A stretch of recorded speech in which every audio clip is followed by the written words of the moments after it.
people just want to know the core story of Lokai. Mm. That's staying humble and staying hopeful. And by spreading that message to more people, that's how we're going to grow as a brand, not how many more products can we make with different patterns and designs and prints on them.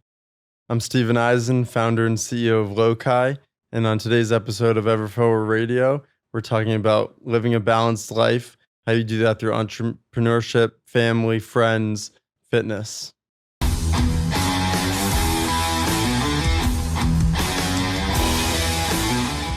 Welcome, man.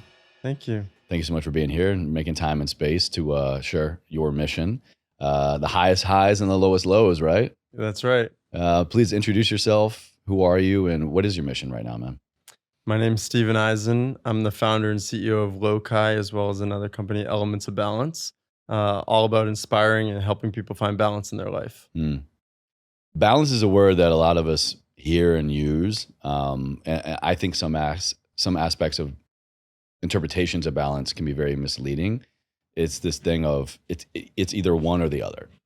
And, you know, especially with what you guys do through these products and these bracelets and just the mission at Lokai specifically is like you present both at the same time. Mm-hmm.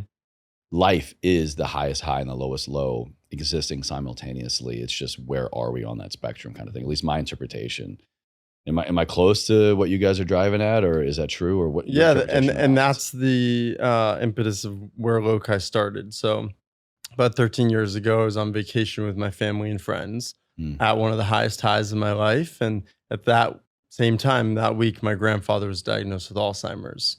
And he was a huge part of my life. Growing up, he drove me to school every day and taught me to play golf and pool. And so, I was going through that exact thing, the highs and lows at the exact same time. And I was like, wow, if I'm going through it, everyone in life is going through it, right? It doesn't matter your age, demographic, income level. We all have highs and lows. And I thought about how I could create a product that carried that message of staying humble when you're on top of the world and hopeful when you've hit a low all at the same time. And that's where the inspiration of Lokai came from. What do you think is more difficult, staying humble at the top or hopeful at the bottom? Ooh, I've never been asked that question. I think if you've hit a top for the first time and then you are humbled, I think in the future it's a lot easier to stay humble. But yeah, I mean, we had a lot of success at the very beginning, and I've learned over the years to live my message even more, but I could have been a little bit more humble for sure at the beginning. Yeah, you bring up an interesting concept of being humbled. Yeah. And I think a lot of us can maybe relate more to that when we reflect back on our lows, our lowest lows, and maybe how we got there. Hitting rock bottom after being at the peak probably stings a little bit more, right? And it's more this concept of being humbled. So how, after being humbled, how do we find hope? Because that's just kind of like salt in the wound, right? Yeah, I think it's about perspective, right?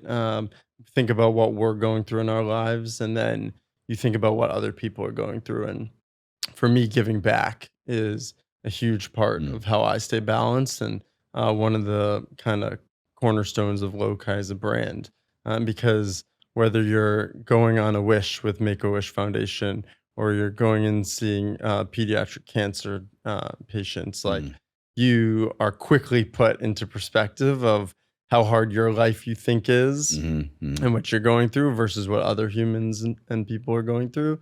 And I think that perspective really helps you stay hopeful in what you're going through, and humble at the same time that you're fortunate for what you have. Yeah. Not to make this about me, but I can't not kind of bring this up because this concept, just to kind of give you and the listeners here a little bit more insight into like why I think this is so important. Like I would not be where I am physically, mentally, emotionally, if this concept of being humbled when I definitely didn't ask for it happened. I was sharing with you earlier, you know, kind of how I got on my path and the nature of my injuries in the military and all this, but I really think my saving grace during that time, because it was about 15, 18 months of I was yanked out of duty. I was literally just a patient, you know, in and out of rehab. I had no purpose, literally no purpose. And thank you for your service. Thank you, man. I appreciate that. You know, that's why I love, you probably can't see it. It's my camo joke, but I'm wearing the camo Lokai bracelet right here. But in that scenario, those 15, 18 months, I was miserable in a lot of ways. And what I went through sucked a lot. But I was around people who were in a lot more suck. I was in this med hold unit with people that were coming back from theater, missing arms, all legs, head to toe, 3rd-degree burns. And like, yeah, like my stuff sucked, but I looked at these other people and just the fact that they were showing up, just the fact that they were, a lot of them, not all of them, you know, having better attitudes than me. And I'm like, I'm probably going to rehabilitate. I'm probably going to be okay. And I'm very happy with where I am now, 12 years later. But you quite literally are fighting for your life way more than I am right now. And so I think it's a great reminder of when we're in a shitty situation, whether we have that around us already or go seek it out. Yeah. Go seek out. There's somebody who has it worse than you and they're surviving. They're maybe even thriving, but if they even have a better attitude than you, like check yourself. And like that, I think is foundational for me and what molded my character and molded everything that I'm doing now. Thanks for sharing that. What have you been there? Have you been humbled? And how did you kind of like check yourself? Yeah, you know, being an entrepreneur has incredible highs and incredible lows. And To say the least. yeah, the business of Lokai has had great highs and great lows as well, right? I think being humbled at the very beginning as a young entrepreneur, having people quit on you and leave is like, took it so personally. I was like, I'm failing, like you failed with me, we failed. And it really took me a long time to realize, one, how to be a much better leader. I wasn't as great of a leader early in my career. I thought I could do everything. I could do everyone's job better than them. Yeah. And you're quickly humbled when they just see ya. But yeah, I think over time, learning how to trust people and let them thrive and do their jobs as well as they can, and that you realize the company is only as good as your team. And so, yeah, that's probably the first time I was really humbled in my career, was having people leave. How did you navigate that next in business? You know, keeping this entrepreneur concept on brand now. What changed? How did you navigate those waters next? How did you become a better leader? How did you get people to stay? Yeah, I mean, to play into ever forward, Right. you just take one step in front of the next. You know, it's in life, you're going to constantly go through highs, go through lows. You're never going to just stay straight in the middle. And I think you just need to keep going, use your experiences to learn, get better, become a better person for yourself, for your family, for others. So I just kept going, and you take those lessons that you learn along the road and apply them to the future. That's the goal, right? For the self, personal development path. Yeah. How then did you translate that and like literally pass that on to your team? Like, how did you cascade that down as a leader? Because I think that's the goal of, you know, any entrepreneur. If you got a team of 2 or 200, like you've got to be doing the things to take care of you for your own personal development and self. But then like, how do you effectively translate that to the team so that hopefully they're doing the same for themselves and ultimately taking care of your baby, you know? Yeah.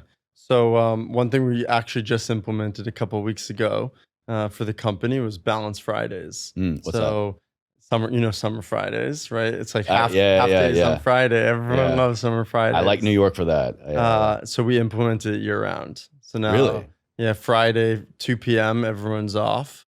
And we really want people to be intentional with how they use their Friday afternoon to find personal balance, whether that's being with family, getting appointments done, getting to travel earlier for the weekend, whatever it is. We want you to use that time to really be balanced yourself. Because if we are selling the message of inspiring people to live a balanced life, our team needs to be balanced as well. So that's one policy that we've implemented. Is that hard? Because it kind of sounds like easier said than done. Like brands, products, services that are about making your life better in any way, shape, or form. Behind the curtain, things are difficult to keep making that happen, right? So how do you keep that running in the background? Like how do you do what you say you guys do for other people Yeah, I think consistently? I've really taken this approach as an entrepreneur that I want to be able to do this for the next 50 years of my life. So for my team is leading by example, Mhm. right? In the early days, yeah, I slept in the office. I worked till 3 in the morning. I woke up early, like I grinded it out. And I think on social, especially, you hear all these people say, grind, grind, grind.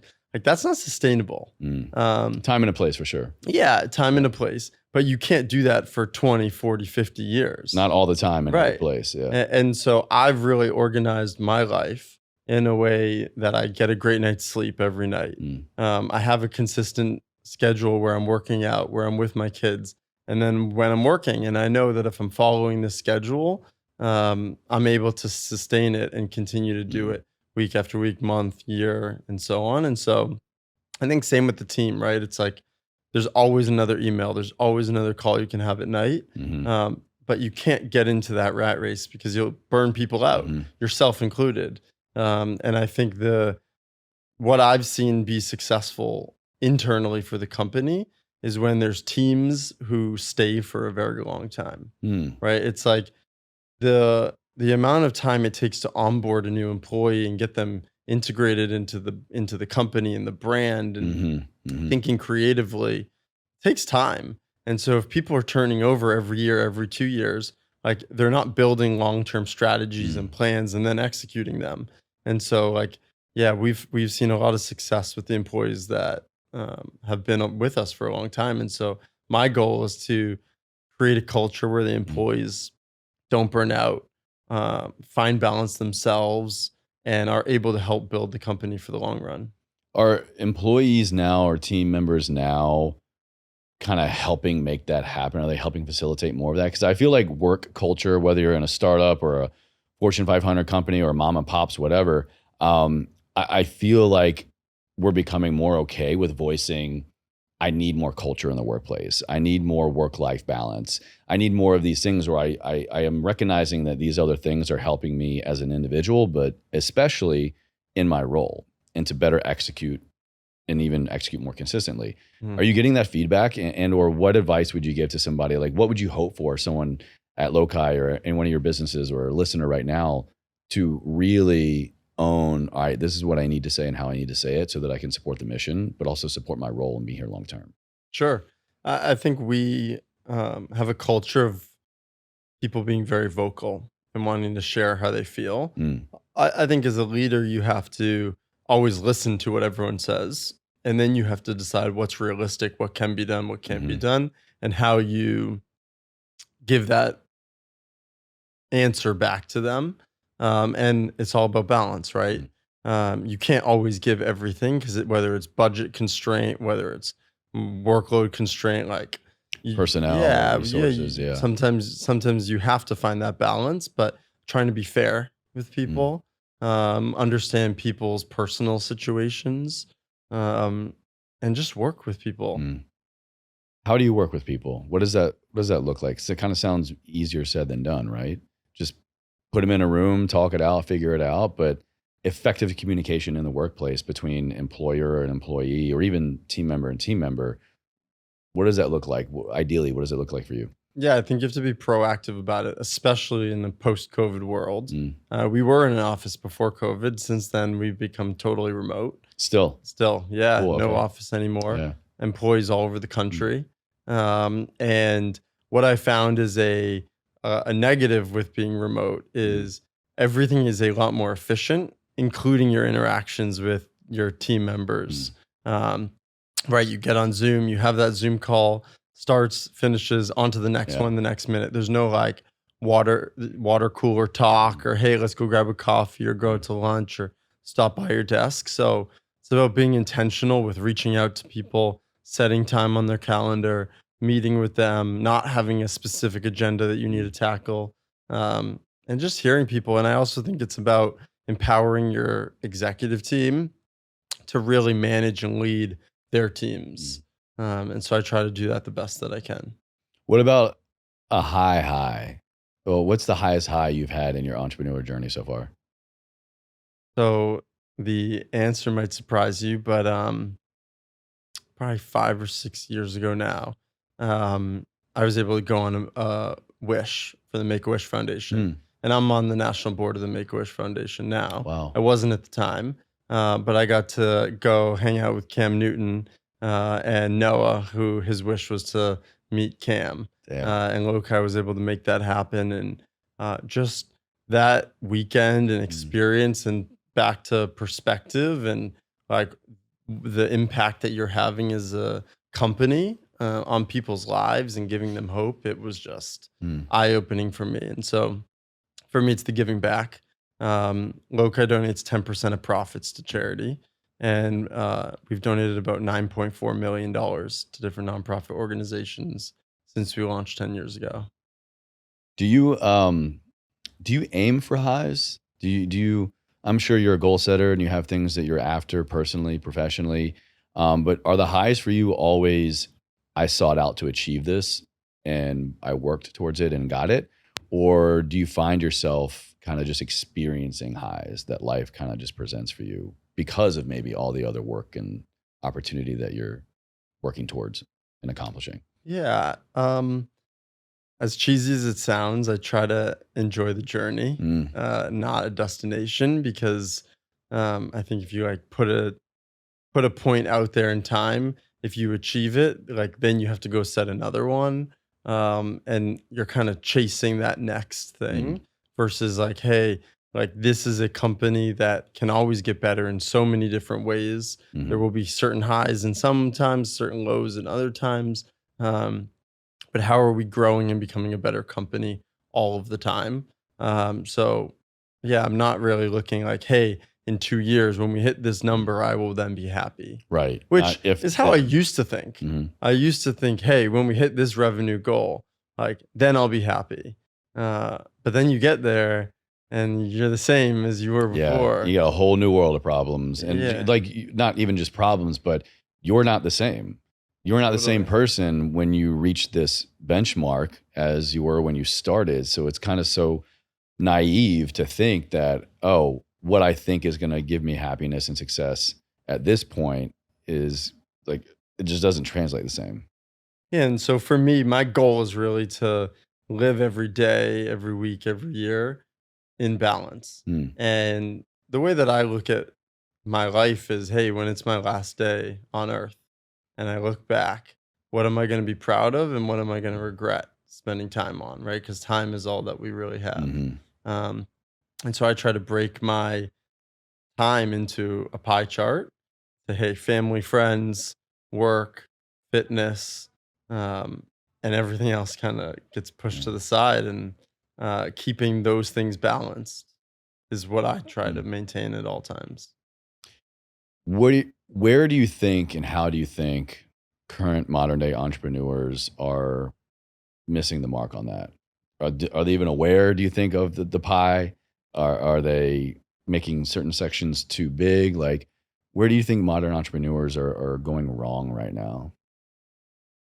I think the concept of being an entrepreneur has become very trendy. Mm. And I think that concept has come from the highlight reel of entrepreneurs who start a company, sell it for $1 billion in 5 years, and have this luxurious life, um, which is like a get rich quick Mhm. story, right? And they're starting companies with products that they're not passionate about, that don't change people's lives, and they think, "Hey, I'll do this for 3 years and then I'll be done." Mm. And I think if you're an entrepreneur, you need to, one, be incredibly passionate about what you are doing, because the lows that you go through in this journey, like Mm. you won't be able to continue to keep going if Mhm. if you're not passionate about it.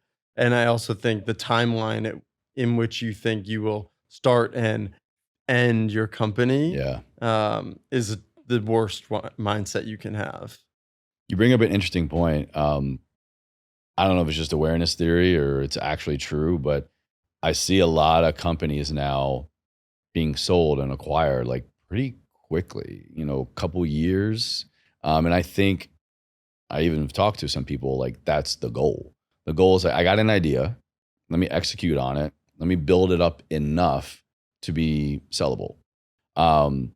Is that a viable business option now? Or is that the modern entrepreneur? Is that what really is going on? I think that's the wrong mindset, Mm, right? I think it's like,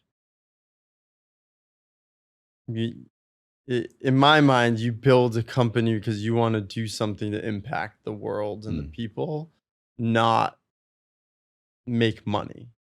Obviously, if you're a successful entrepreneur and money comes mm, with that, but I don't think you do it because you just want to make money. mm, It's hard mm, being an entrepreneur, mm, right? And I think you were telling me before we started recording, like you've been doing podcasts since 2017, mm. and then you said everyone and their brother starting a podcast now. Yeah, Like you've been at it for years and years yeah. and years. How many people started a podcast last year or this year? They'll do 20, 50 episodes and then it If will that, fizzle out, yeah. right? So if you're not passionate about something, you're just not going to keep going.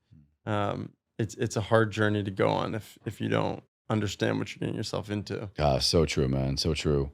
But it also kind of brings up this thing I've realized in my journey. I've started a lot of things and have stopped a fair amount of things, but the passion has always been there. I've just been on different ways to like hone in on that passion. What I mean by that is that you can start a podcast and maybe you stop and you think like that's a failure. I started it, I stopped it, or it didn't work out like how I thought or wanted it to.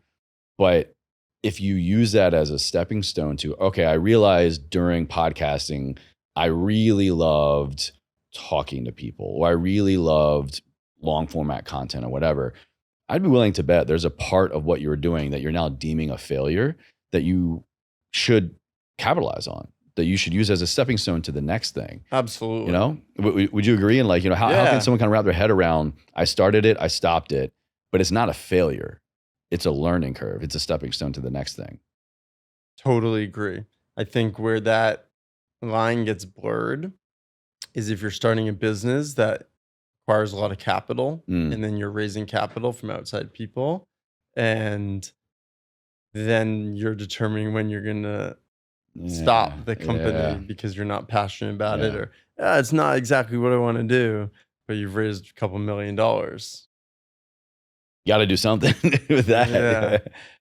It's tricky, but I think this is like a lesson I wish I could go back and like tell my young entrepreneur self, and to anyone listening, watching, is just like what you're saying, man. Is just lean into passion Yes. and scratch that itch. But while you're scratching, keep leaning into passion and pay attention to what is lighting you up, how it lights you up, and for how long. And the second that passion begins to like dwindle, check yourself. Is it real, or are you just kind of, are you being humbled maybe at the moment? But passion can be navigated. Passion can be rerouted. And I think, especially if you're making a business out of it, you have to. You have to. You Like, have to don't be be afraid to passionate pivot, about it. right? And when starting Lokai or any endeavor, have you reached a moment to where like, all right, I can still do this, but it can't look like how I thought? Totally. We're going through that right now with Lokai. We over the last I'd say 3 or 4 years ago, we thought that the way to grow was to make more products. So, we added tons of different licenses Mm. to the So you mean in assortment. this example, like just totally a bunch of different versions of the bracelets, like Yeah, different so SKUs. Yeah. every Lokai has a white ball and a black ball, which carries the water from Mount Everest and mud from the Dead Sea as the reminder to stay humble and hopeful. But we have licenses with Disney, Marvel, Star Wars, all the major sports leagues, Mm, other entertainment properties, and what we really realized was people just want to know the core story of Lokai. mm. That's staying humble and staying hopeful. And by spreading that message to more people, that's how we're going to grow as a brand, not how many more products can we make with different patterns and Mm. designs and prints on them. And so we've really, at one point, we had over 3,000 SKUs. Whoa. Yeah. Wow. 3,000 versions of this. Yeah. Wow. And now we're down to a couple hundred. Wow. That's such an incredible example of like how less is more, especially in Yes. business. 80/20 rule, Mm, 100%. damn, that's a big reduction. Yeah. Did the audience, customers react negatively at all? Did it go from wow, I have all these options to why don't I have as many options anymore? No, as we started to cut, the business started to grow. Mm, interesting. Yeah. Huh. How did you then translate the story more to the customers? Because you said that was really big for Yeah. the growth. I think when we were launching all the new products, all of our marketing campaigns, all of our messaging, Mm, it was always about the next thing that was coming out versus like, this is our message of balance. mm, So just using our platforms to tell our story and talk about balance and humble and mm. hopeful and customer stories versus the next design. It's all about the story brand, right? Hmm. How can someone create a story around their new concept? Like to the young budding entrepreneur, the side hustler listening right now, I got an idea for a product, I got an idea for a service. What's the story behind it? Like I'm confused on that, or I don't know, or maybe it's my experience with Everford Radio comes from a family experience. So like I have the story, like it was kind of given to me. It sounds like you went through some life experiences, and the story was there for you as well, and you just Hmm. turned it into a thing.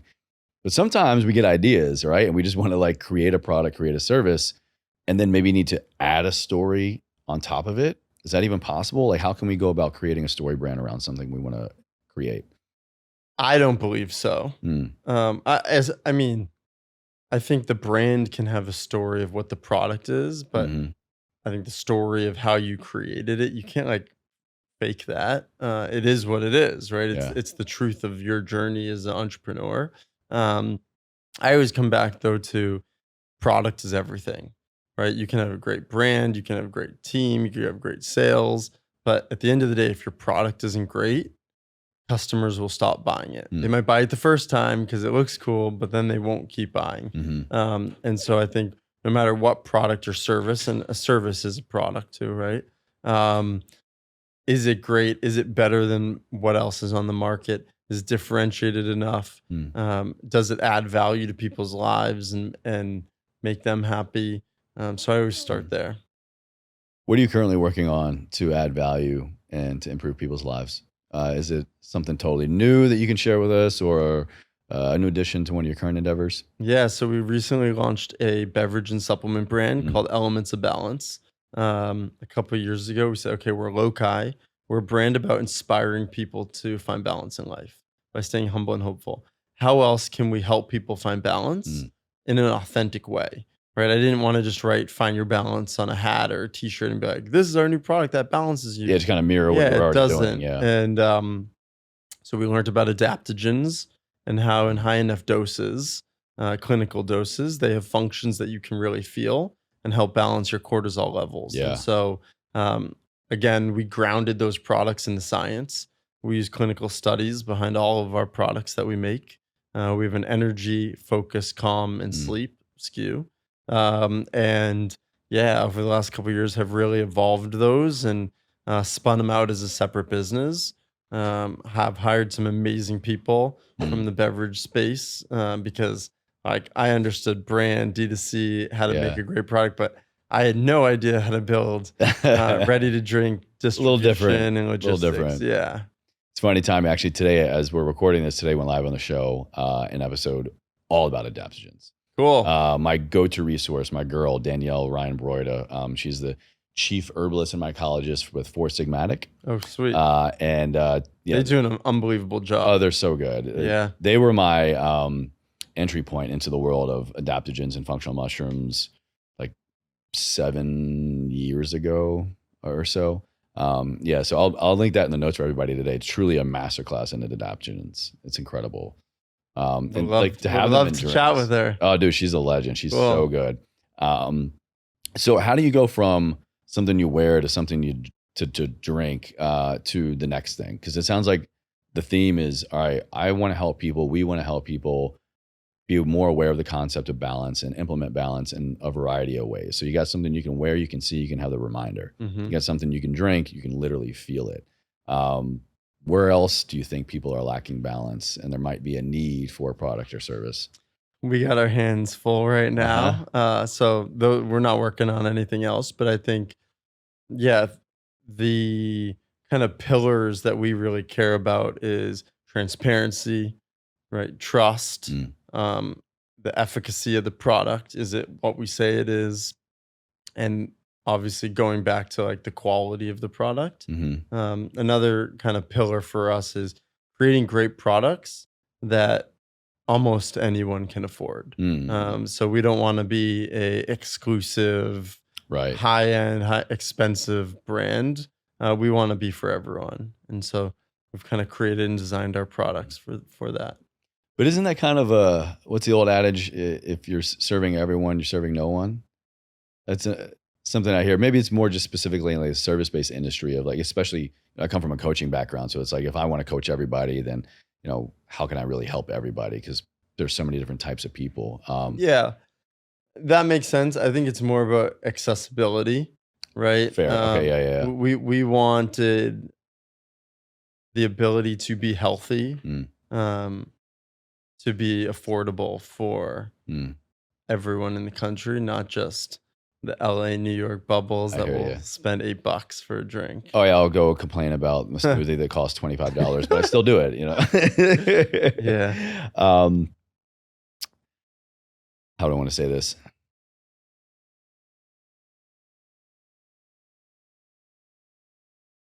Entrepreneurship is so multifaceted, and I'm like in year 6 of my journey myself, being self-employed and all the things that come with it. And I've realized that there's a time and a place I have to pour into business chase. But business chase is so much more successful and happy and adherent when personal chase is taken care of. What are maybe a couple of like the biggest spillovers you realize in your personal self and entrepreneur self that have like that matter individually, but are actually feeding both versions so that they're both growing together? Great comment and question. And I don't think you can differentiate work chase or Mm. Steven You passed the test. It work, was a trick question. right? Versus Exactly. personal. Like Yeah, yeah. you're the same person. You bring that energy, that passion, Hmm. that stress from one area to the next. Um, and so some of the things that I do, like I work out every morning. I have to. Hmm. And that changes my whole mindset of the day. I'm ahead of the day. I'm beating the day in the morning. I do the hardest thing first. And then I'm able to be more relaxed, less stressed, Mm. more comfortable in the day, having checked that box.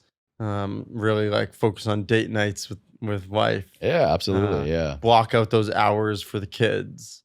So like 7 to 8 a.m. and then 5 to 7 p.m. Mm. I'm always with my kids.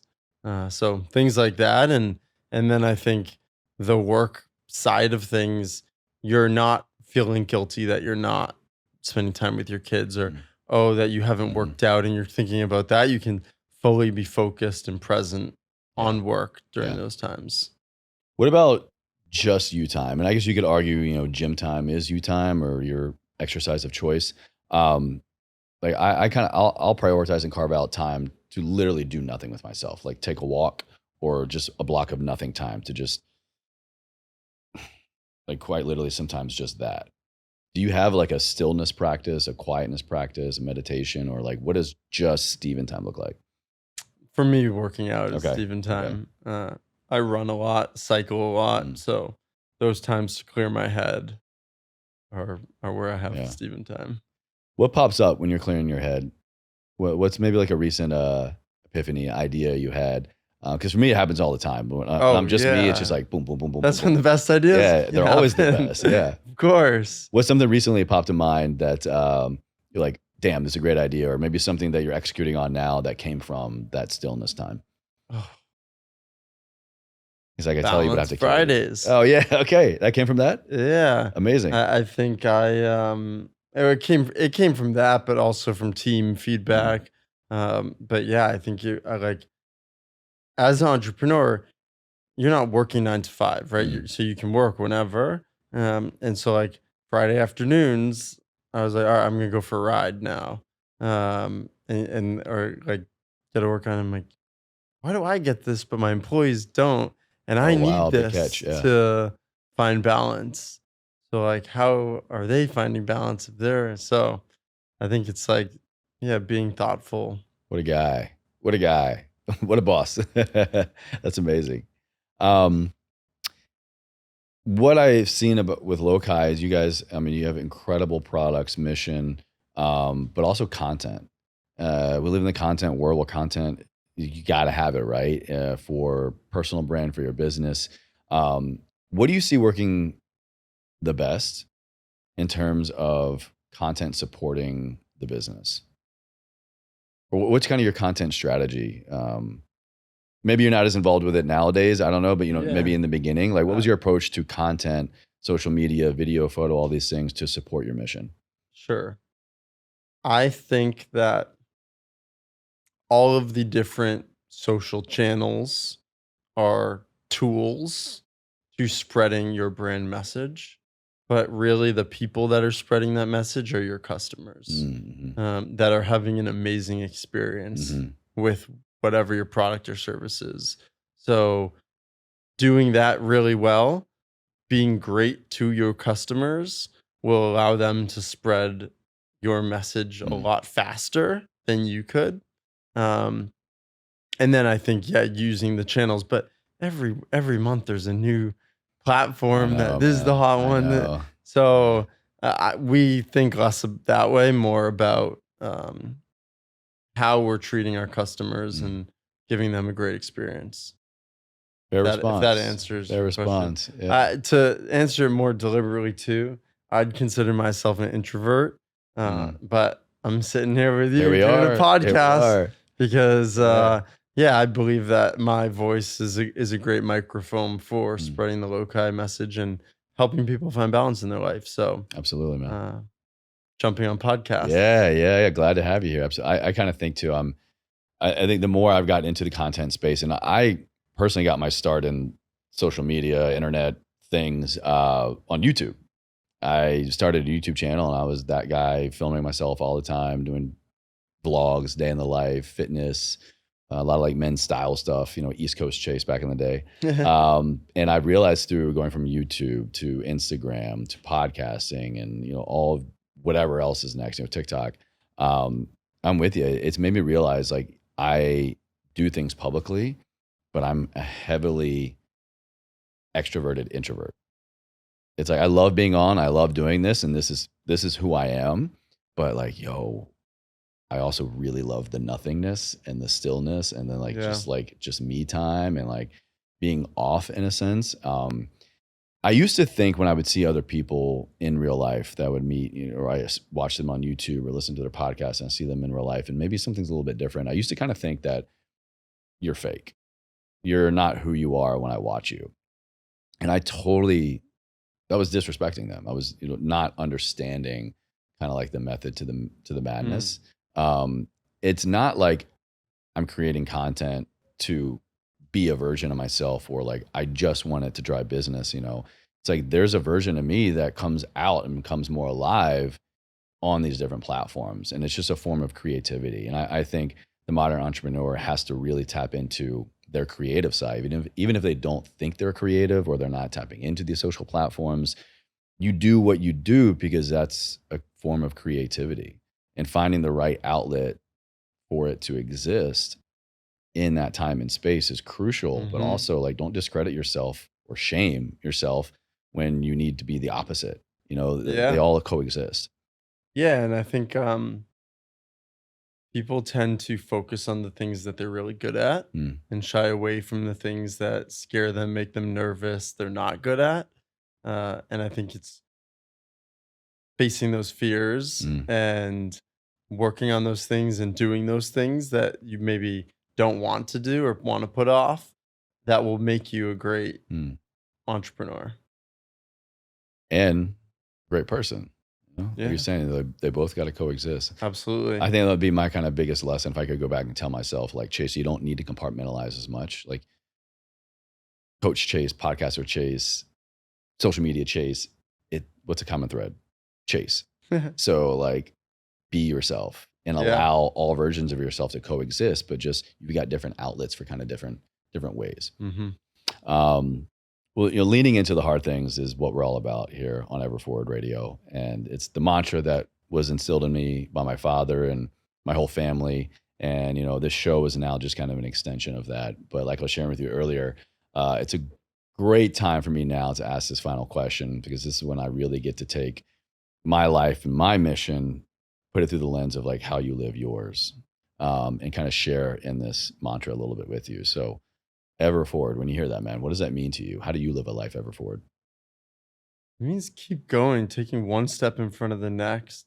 It means being present every day, with what is important in life. And if you're going through something really hard, keep going and you'll get to the other side, right? I think I've been through super high highs and super low lows, and you never stay at one too long. So Mm. you got to keep going forward. The top of the mountain or the bottom of the valley, you're not going to be there forever. That's right. How long you will be there is totally up to you.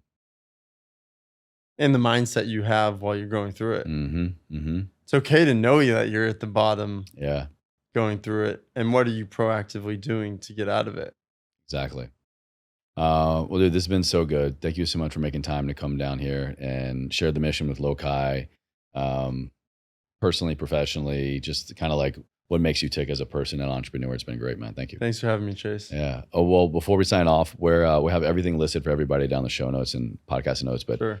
Where can they go connect with you most or learn more about Lokai? Where's the spot online where you guys hanging out the most? Yeah, on Instagram at Steven Izen, and then Lokai is LOKAI.com, and elementsofbalance.io.